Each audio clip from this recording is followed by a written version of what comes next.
बीकेसीतील 9 भूखंडांचा लिलाव करण्याचा MMRDAचा निर्णय. लिलावातून MMRDAला 9,200 कोटींचा महसूल उपलब्ध होण्याची शक्यता. MMR भागातील 7 महापालिकांकडून 827 इमारती अतिधोकादायक म्हणून घोषित, तर 18,072 इमारती धोकादायक म्हणून घोषित. पावसाळ्याच्या तोंडावर महापालिकांकडून धोकादायक इमारती जाहीर.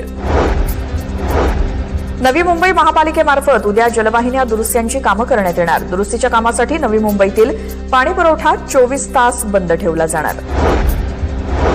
पुणे शहरातील कचरा प्रकल्पाची क्षमता वाढवा. पुण्याच्या महापौर मंजुषा नागपुरे यांच्या प्रशासनाला सूचना. घनकचरा व्यवस्थापन विभागातील गाड्यांच्या कमी संख्येकडेही लक्ष वेधलं.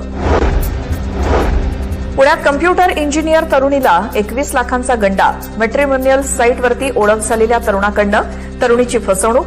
पैसे परत देण्याच्या बहाण्यानं खेळण्यातील नकली नोटा देऊन आरोपी पसार. 32 वर्षीय तरुणीची सिंहगड पोलीस ठाण्यात तक्रार. 10वी नापास विद्यार्थ्यांसाठी घेण्यात येणाऱ्या पुरवणी परीक्षेच्या अर्ज प्रक्रियेला आजपासून सुरुवात. विद्यार्थ्यांना 21 मे पर्यंत अर्ज करता येणार.